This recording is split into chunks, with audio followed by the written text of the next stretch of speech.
এক মাওলিনং মেঘালয় এশিয়ার সবচেয়ে পরিষ্কার গ্রাম হিসেবে পরিচিত মাওলিনং মেঘালয়ের একটি ছোট্ট গ্রাম যেখানে ঝকমকে পরিষ্কার রাস্তা এবং আনন্দময় স্থানীয়রা বাস করে। প্রতিটি পরিবারের বাড়ির পাশে থাকে বাঁশের ডাস্টবিন, আর প্রতিদিন রাস্তা ঝাড়ু দেওয়া হয়। প্লাস্টিক নিষিদ্ধ, আর চারদিকে ফুল ফোটে। গাছের শিকড় ব্যবহার করে তৈরি করা হয়েছে অনন্য জীবন্ত শিকদের সেতু, যা দর্শনার্থীদের আকর্ষণের কেন্দ্রবিন্দু। ২. খোনোমা, নাগাল্যান্ড। সবুজ গ্রাম নামে পরিচিত খোনোমা নাগাল্যান্ডের পাহাড়ে অবস্থিত। এখানকার মানুষ বন ও বন্যপ্রাণী রক্ষা করে আর রাস্তাঘাট রাখে অত্যন্ত পরিষ্কার।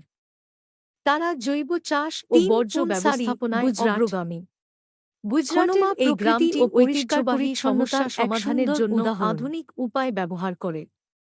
এটি ওয়াইফাই, সিসিটিভি এবং সোলার লাইট দ্বারা সজ্জিত। এছাড়া আবর্জনা এবং জল সংরক্ষণের জন্য বিশেষ ব্যবস্থা নেওয়া হয়েছে। পুনসারি আজ ভারতের একটি মডেল স্মার্ট গ্রাম হিসেবে পরিচিত। শনি সিংনাপুর, মহারাষ্ট্র।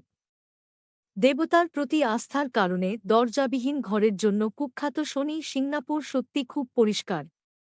ঠিকঠাক পরিষ্কার পরিচ্ছন্নতা, কোনো আবর্জনা ফেলা হয় না। সত্যিই এটা এক অনন্য মাধ্যম যেখানে সম্প্রদায়ের দূর বিশ্বাস এখানে বিদ্যমান গ্রামবাসীরা একে পরিপূর্ণ বিশ্বাসের সঙ্গে পালন করে, কারণ তারা অন্যরকমভাবে এটি অনন্য মনে করে। হারমাল, হিমাচল প্রদেশ।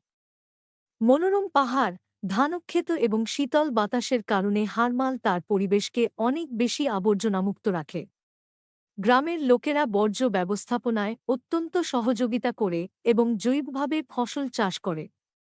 তার ফলে রাস্তাঘাট ও সবুজ পরিবেশ সবাইকে প্রশান্তি এবং সচেতনা দেয়।